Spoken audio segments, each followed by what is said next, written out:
How's it going, everybody? It's Whataweeb. And happy July 4th. Happy July 4th. Young Independence Day. Well, I guess Old Independence Day. And today, since we're honoring a revolution in its own right, we thought we'd be discussing a revolution that Japan had undergone. The only one that, if you were to Google a Japanese revolution, this one would come up all the time. Nothing else comes up. It's the Meiji Revolution. It's considered one of the most popular and important revolutions of Japan and what helped them modernize today. Not as bloody as ours, but it did involve a couple uprisings and a coup d'état. So, it was definitely a war with casualties. But I think it did cause Japan to have some social and economic change that made it better. But yes, for all intents and purposes, the Meiji Revolution, the Meiji Restoration is what we'll be going with. It'll be interchangeable throughout this episode, this video. So it started off with the Tokugawa shogunate being in power before this revolution started. They were starting to lose power.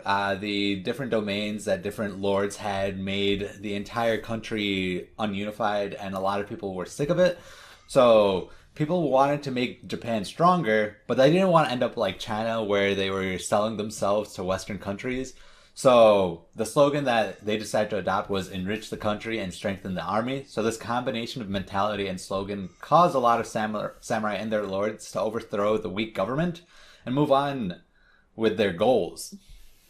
The new government expressed their early goals in the Charter Oath. They had a lot of different actions, a lot of different hopes for the country. The first one they wanted to go with is moving their current capital from Kyoto to Tokyo, and the feudal system and regime was dismantled. They enforced a prefecture system that is still currently used today as well. Yeah, so like, if you read manga, watch anime, they'll reference this prefecture, that prefecture. That was made over 100 years ago. It's crazy. And back then, they also had to reform the tax code, make a new army, and create completely a new government. So this all started pretty much in 1868. But already by 1871, they had a national army that had a universal conscription law. 3 years, they were able to create a functional army. And then 2 years after that, they were able to edit the money and tax systems and unify them, as before, when all the different feudal domains, everybody kind of had their own thing going on. So by 1873, they were able to unify the money and taxes. The new government was really working fast, and universal education was the next on their list of all these goals they wanted to have. And they knew that the Western government, the Western practices of teaching were the leading practices. A little bit different now, but so they definitely adopted those. They adopted those with still maintaining their core beliefs, of course, with honoring their emperor, country, and their family.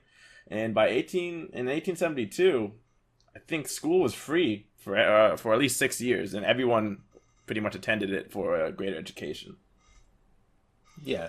Yeah, for that made everyone, that gave the reason as to why Japan has such a high literacy rate. The free, I say free, but it was because taxes, but like I say free school gave incentive towards at least the youngest children to learn to read and write and make sure that their family could do better for future generations.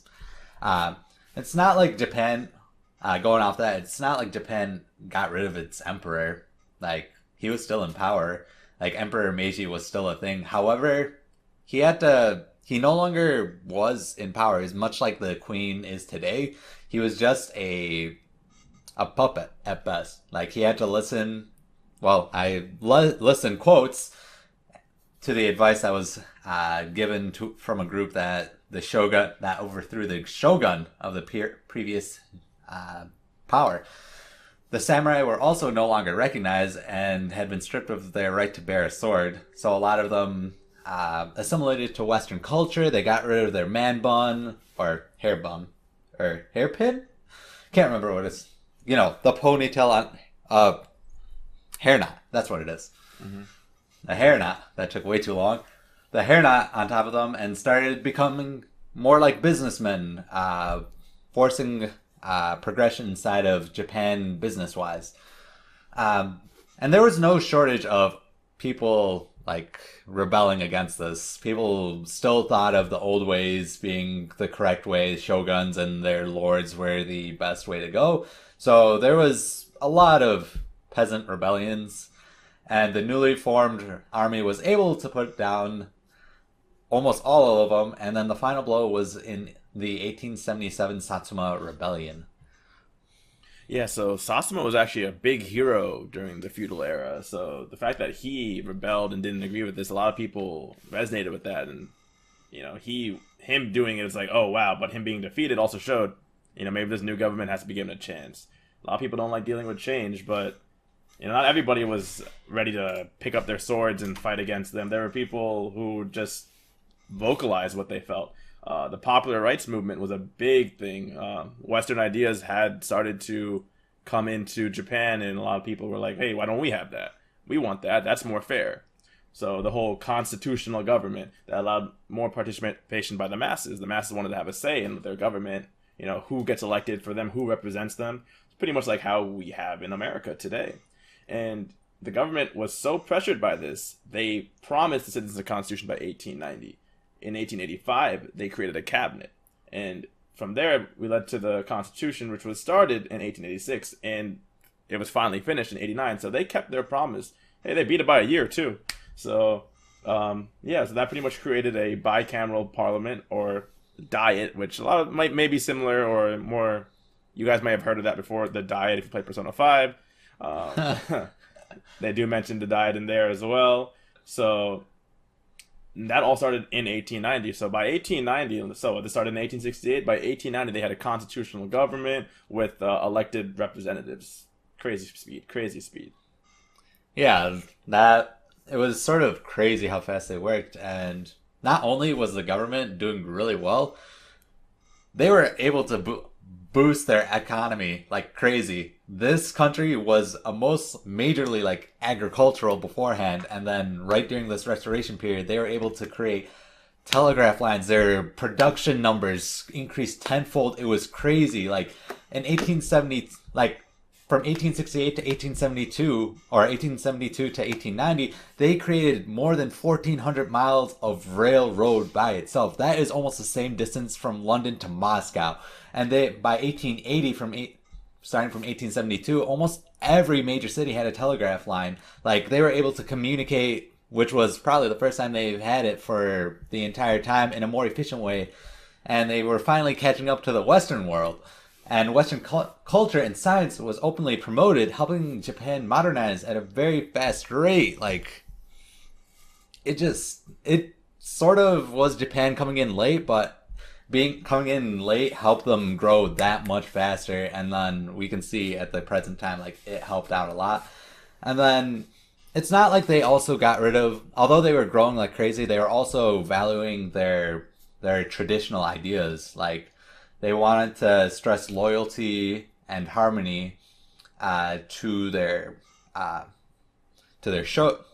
emperor, to their family, and to the country itself. That part did not change at all. This was taught in almost every single school. And then they wanted to also do in their art styles.